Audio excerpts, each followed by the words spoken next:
Ya, ya muqallibal qulub, sabbit qulubana ala dinik wa ala ta'atik. Ya Allah yang membolak-bolakkan hati, tetapkanlah hatiku dalam keimanan. Ya, ala dinik, dalam agamamu. Maksudnya dalam mentaati aturan agama. Wa ala ta'atik, dan dalam ketaatan. Kan itu doa Nabi kan, diajarkan ke kita.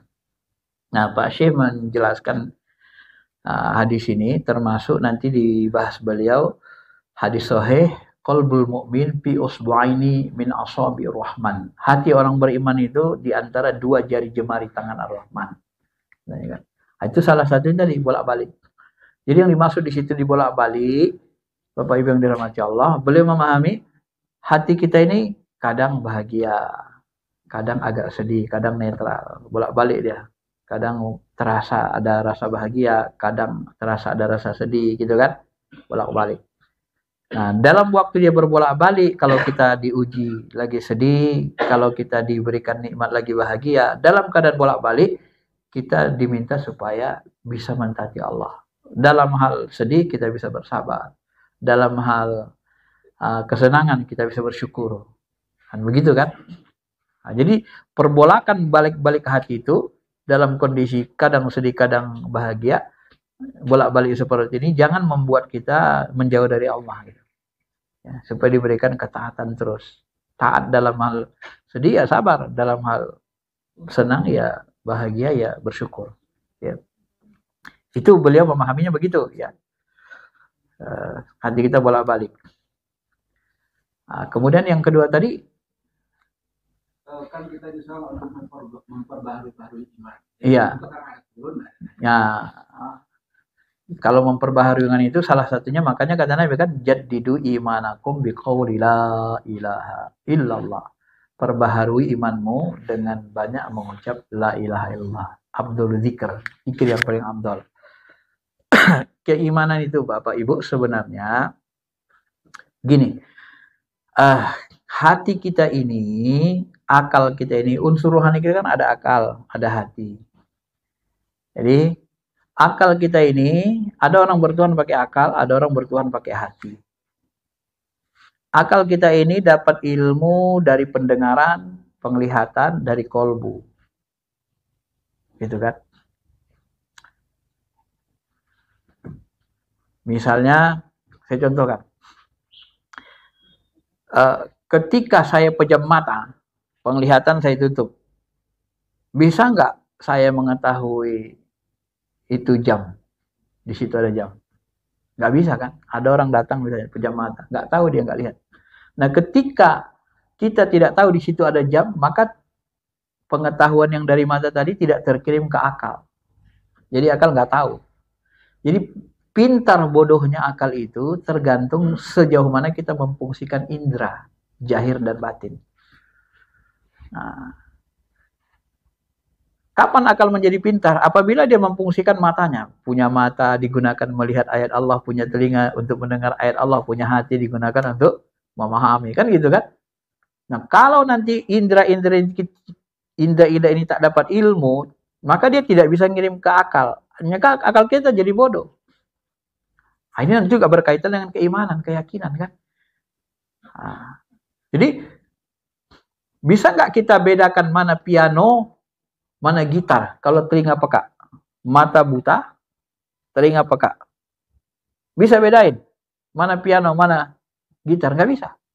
Maka akal nggak bisa bedain. Ketika akal nggak bisa bedain, nggak dapat ilmu dari akal nggak dapat ilmu dari mata dan dari telinga, maka dia bodoh, nggak tahu dia bedainnya, Pak. Tapi begitu kita gunakan mata kita, mereka punya mata dilihat, digunakan melihat, punya telinga digunakan dengar. Oh, itu piano, kan kelihatan bentuknya, nadanya juga beda. Kalau ini gitar modelnya gini, udah tahu. Kenapa akal tahu bisa jelasin? Akal ini kan ketika dia dapat ilmu, dia turunkan ke kolbu kita, baru dibahasakan dengan bahasa lisan, kan gitu. Kenapa akal tahu dia itu piano sama gitar bedain? Karena dapat ilmu dari mata dan telinga. Nah, kolbu rasa bertuhan ini, dia kalau hidup, maka nanti dia ngantar sinyal ke akal. Lalu akal nanti menjelaskannya dengan bahasa lisan. Kalau kolbu hati kita rasa bertuhan tidak hidup, maka akal bingung dia. Nah, makanya ada orang sebenarnya merasa dia ateis, nggak bertuhan, Tuhan tuh nggak ada. Kenapa? Karena kolbunya nuraninya dia benar, nggak dihidupkan sama dia. Jadi akalnya bodoh, dianggap Tuhan nggak ada. Jadi bodoh akalnya kan, nggak punya rasa bertuhan.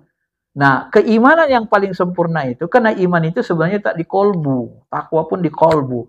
Maka di kolbu itu ada rasa bertuhan, itulah yang kita hidupkan dengan ibadah tadi. Nah, salah satu menghidupkannya, menjaddid, memperbaharui keimanan itu la ilaha illallah. Kenapa la ilaha illallah ini paling bisa menjaddid, memperbaharui iman? Karena la ilaha illallah maknanya memang menyempurnakan iman. Dia kunci iman. La ilaha illallah. Tidak ada yang disembah. Tak ada yang layak disembah selain Allah. Kenapa? Kalau kita nyembah manusia, manusia mati. Kalau nyembah patung, patung bisa kita hancurkan.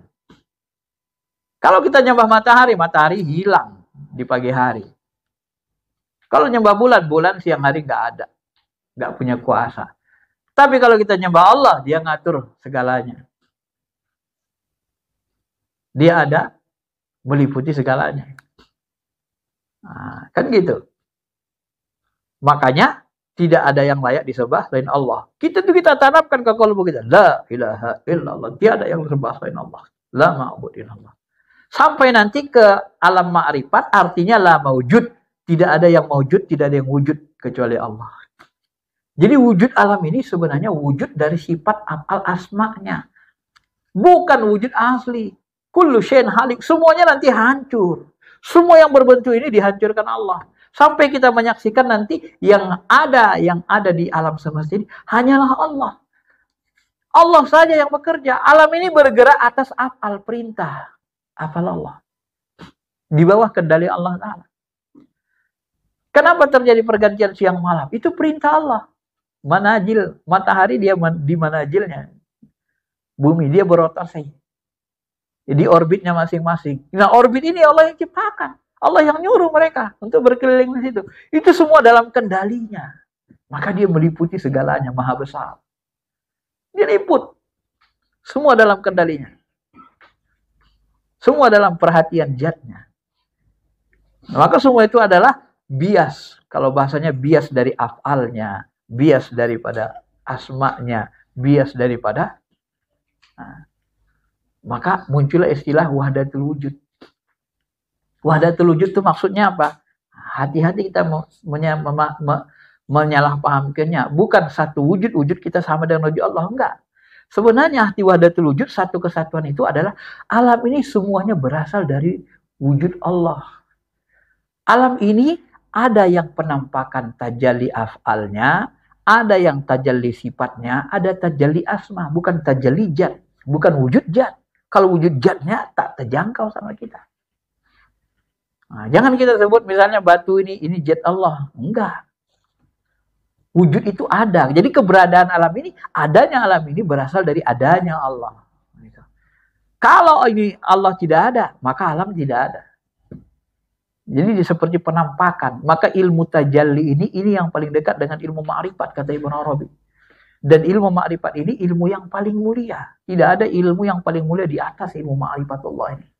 Tidak ada lagi. Karena itulah manusia ditujukan, diciptakan untuk apa? Liya'budun, untuk liya'budun, beribadah. Manusia tidak bisa beribadah sempurna kalau dia tidak kenal Allah. Itu aja kunci. Bagaimana kita mengibadahi sesuatu yang kita tidak kenal? Ya kan? Macam mana kita menyembah yang kita sendiri tidak kenal? Siapa yang kita sembah? Makanya ada ulama-ulama nanti di akhirat, dalam hadis disebut Syekhul Qurjani, mereka ulama jahir, tapi ketika dibangkitkan jadi orang bodoh. Kenapa? Kenal Allah saja enggak. Yang dia kenali huruf-huruf saja. Terjemahan ayat, terjemahan hadis. Sama Allah pemiliknya, nggak kenal dia. Jadi dia seperti orang bodoh dibangkitkan. Tidak golongan ulama. Tapi ada orang yang mereka itu di dunia seperti orang bodoh, tapi dibangkitkan bersama ulama. Kenapa? Karena dia mengenali Allah. Jadi ibadahnya itu sempurna, bagus. Itulah kelebihan ilmu ma'rifat. Tidak ada ilmu. Maka belajar ilmu ma'rifatullah ini, kata Syekh Abdul Qadir Jilani, ini lebih utama dari ibadah 1000 tahun. Walaupun hadisnya lemah, tapi hakikatnya benar. Kenapa? Karena memang ini dia inti. Belajar ilmu fikih kewajiban-kewajiban agama lebih utama dari ibadah 83 tahun. Nah, itu ibadah wajib. Dipelajari. Mana yang wajib-wajib itu. Baru di bawahnya nanti lebih baik dari ibadah setahun. Nah, itu makanya konteks bahasanya itu beda-beda kata beliau. Nah, yang lebih baik dari 1000 tahun itu belajar ilmu tajalli, ilmu ma'rifatullah tadi. Yang paling dekat nah, ilmu tajalli.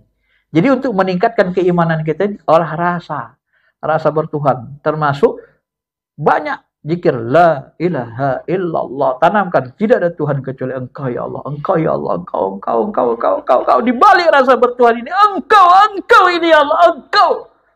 Oh, sampai muncul keyakinan itu. Putus dia. Dari sinilah saya paham kenapa para mursyid itu keimanannya sangat kokoh. Karena mereka terus bersikap itu. Kenapa para mursyid itu sangat ditakuti penjajah sejak zaman Belanda dulu? Karena mereka tidak takut mati berjuang. Maka muncullah gerakan pembusukan tarekat. Dimulai dengan ilmu kultus namanya. Nggak boleh kultusin ulama. Jadi ulama tarekat karismatik ini dijauhkan dari umat Islam. Coba Bapak baca nanti sejarah. Termasuk penelitian orang-orang orientalis. Itu ternyata ulama-ulama tarekat ini paling banyak melawan penjajah. Memimpin pasukan. Sejak zaman dulu. Kenapa? Karena mereka yang nggak takut mati, Pak. Bahkan ada yang menyebut Hamas itu termasuk orang-orang yang belajar tarekat. Ada yang menyebut pecahan dari Ikhwanul Muslimin. Ikhwanul Muslimin itu ada Hasan al-Banna, ulama tarekat. Kemudian ada Said Hawa yang pensarah kitab Al-Ghazali. Kan dia sarahkan kitab Ulumuddin, Said Hawa. Itu ulama bertarekat mereka. Dan mereka begitu. Kalau kita sudah bertarekat, kita nggak takut mati. Karena hidup mati itu sebenarnya ya, kalau bahasa ini ya, sebenarnya lebih enak mati dari hidup. Kenapa saya bilang lebih enak mati dari hidup? Karena kalau kita hidup, kita masih disuruh kerja. Nanggung anak istri. Kalau udah mati, itu penganggurannya pengangguran. Orang di sana pengangguran makmur istilahnya. Dalam ruh itu mereka ngobrol, senang, ibadah aja ngobrol-ngobrol dengan alam ruh. Sesama ruh. Mereka senang ngobrol-ngobrol gini. Tapi nggak perlu kerja cari makan. Udah ada semua di fasilitas diberikan Allah. Pengangguran tapi nikmat. Maka kalau sudah sampai kita ilmunya antara hidup dan mati itu nggak ada bedanya. Bahkan sebagian orang, makanya mursyid mereka nggak takut mati, apalagi sudah sering bermain di alam ruh kan. Nah, di situ saya melihatnya begitu, Pak. Jadi makanya kita harus menghidupkan rasa bertuhan itu supaya kuat iman kita, lebih kuat mantap iman kita itu apabila rasa bertuhan itu dihidupkan. Bagaimana caranya? Ya dijadid terus keimanan itu, dihidupkan rasa bertuhan dengan apa? Ibadah. Maka ibadah ini harus khusyuk melibatkan qalbu dengan zikir. Zikir itu juga begitu, harus dengan zikir nurani. Baru dia benar-benar nanti yakin kita kepada Allah Subhanahu wa taala. Ya kalau sudah dekat akrab yakin. Nanti kita bisa merasakan dalam kehidupan sehari-hari. Dalam kehidupan hari-hari kita akan merasakan seperti itu ya. Baik, ada lagi? Cukup? Ibu ada ibu.